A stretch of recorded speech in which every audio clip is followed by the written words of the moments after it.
আফগানিস্তান ও পাকিস্তানের সম্পর্ক ঐতিহাসিকভাবেই বিবাদপূর্ণ। 1947 সালে পাকিস্তান স্বাধীন হওয়ার পর থেকে শুরু সম্পর্কের টানাপোড়েন চলছে এখনও। এর মূলে রয়েছে 1893 সালে ব্রিটিশ নির্ধারিত আফগানিস্তানের ডুরাল্ড লাইন সীমানা।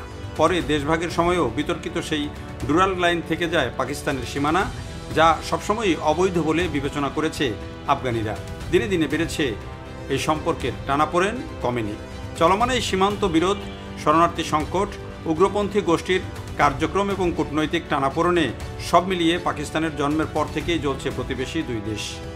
1970-এর দশক থেকে সোভিয়েত আগ্রাসন, গৃহযুদ্ধ, তালেবানের উত্থান ও সন্ত্রাসবাদ এই দ্বিপাক্ষিক সম্পর্ককে আরও জটিল থেকে জটিলতর করে তুলেছে।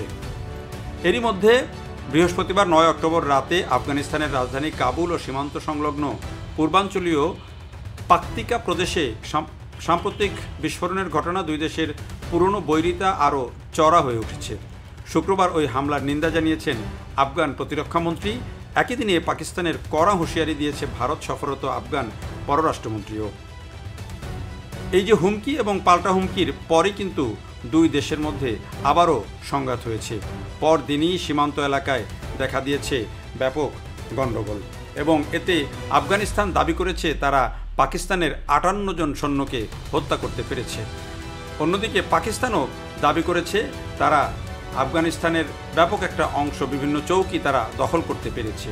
এই পরিস্থিতির মধ্যেই আফগানিস্তানে নতুন করে পাকিস্তান এবং আফগানিস্তানের মধ্যে বড় কোনো সংঘাত বা যুদ্ধ বেঁধে যায় কিনা সেই শঙ্কা এখন এই অঞ্চলে, বা এই অঞ্চলের আঞ্চলিক স্থিতিশীলতা নষ্ট হয়ে যায় কিনা সেটিও ভাবছেন অনেকেই।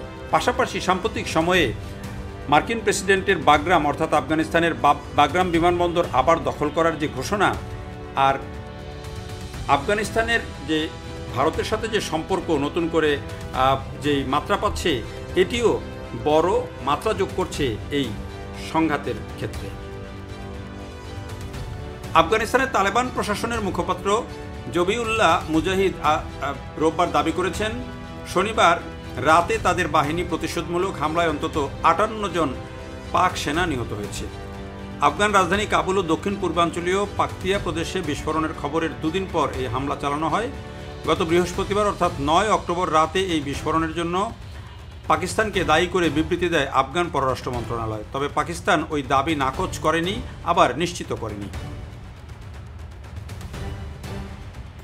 এদিকে পাকিস্তানি সেনাবাহিনী স্বীকার করে বলেছে যে তাদের 23 জন সেনা মারা গেছে।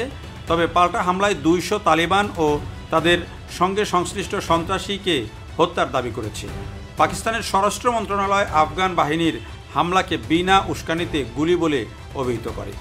1996 সালে তালিবান যখন আফগানিস্তানে প্রথমবার সরকার গঠন করে, তখন বিশ্বের যে 3টি দেশ তাদের স্বীকৃতি দিয়েছিল তাদের অন্যতম ছিল পাকিস্তান।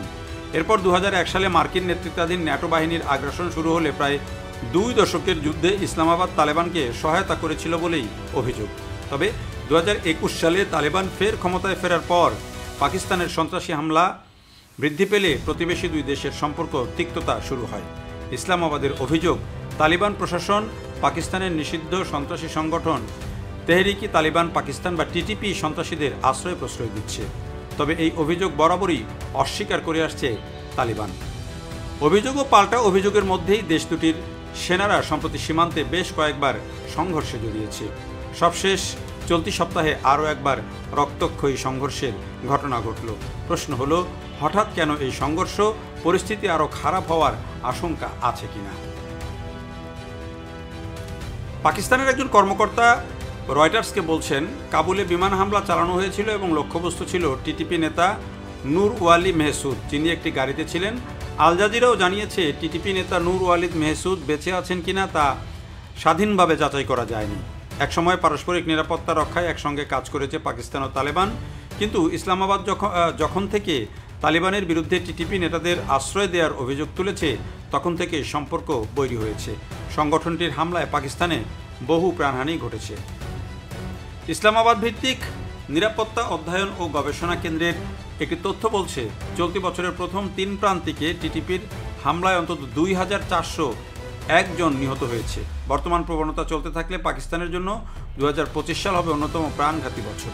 2024 সালে নিহতের সংখ্যা ছিল 2546, সেটি এবছর আরও ছাড়িয়ে যেতে পারে। সশস্ত্র হামলা শুরু হয় মূলত 2022 সাল থেকে। ওই বছর ক্ষমতাচ্যুত হন পাকিস্তানের সাবেক প্রধানমন্ত্রী ইমরান খান। ক্ষমতায় থাকাকালে ইমরান তালেবানের মধ্যস্থতায় টিটিপিকে যুদ্ধবিরতিতে রাজি করিয়েছিলেন। পরবর্তীতে সেই যুদ্ধবিরতি ভেঙে গেলেও হামলার পরিমাণ ছিল তুলনামূলক কম। সম্প্রতি সম্পর্ক আরও অবনতি হয়। এর কারণ ইসলামাবাদ আফগানিস্তানের ভেতরে বিমান হামলা বাড়িয়েছে। এসব হামলার লক্ষ্যবস্তু টিটিপি যোদ্ধাদের ঘাঁটি বলে দাবি করা হয়। পাকিস্তান আফগানিস্তানের এই সংঘাত দক্ষিণ এশিয়ার নিরাপত্তা পরিস্থিতিকে বদলে দিতে পারে বলে আশঙ্কা করছেন বিশেষজ্ঞরা। ফলে এটি প্রতিবেশী দেশগুলোর মনোযোগ আকর্ষণ করেছে। ইরানের পররাষ্ট্রমন্ত্রী আব্বাস আরাঘজি উভয় দেশকে শান্ত থাকার আহ্বান জানিয়েছেন।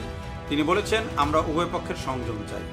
সংযমের আহ্বান জানিয়েছেন কাতার ও সৌদি আরবের মন্ত্রীরাও। কাতারের পররাষ্ট্রমন্ত্রী উভয় পক্ষকে সংযম, সংলাপ ও কূটনৈতিক পন্থা বেছে নেওয়ার পরামর্শ দিয়েছেন।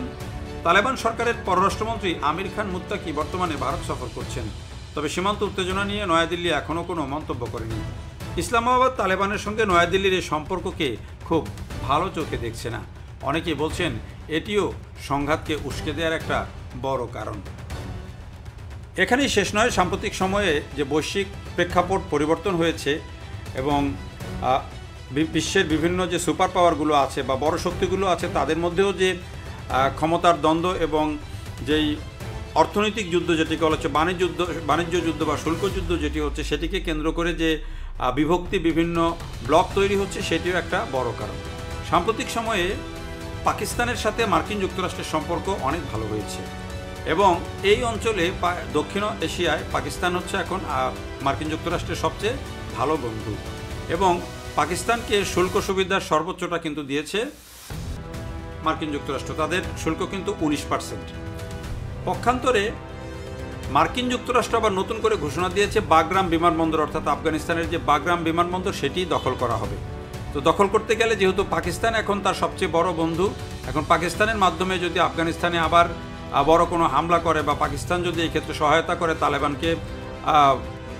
তালেবানের উপর হামলা করতে বা বাগরাম দখল করতে, সেই ক্ষেত্রে এই টেনশনটা কিন্তু পাকিস্তান এবং আফগানিস্তানের মধ্যে আরও বাড়তেই থাকবে। এখানে আরেকটা বড় কারণ হচ্ছে যে আফগানিস্তান দিল্লির সাথে বা ভারতের সাথে সম্পর্কটাকে আরও এগিয়ে নিতে চাইছে এবং সেই যে এগিয়ে নিতে চাইছে এটিও পাকিস্তানের জন্য একটা বড় উদ্বেগের কারণ এবং পাকিস্তান সেই বিষয়টিকে খুব ভালো চোখে দেখছে না।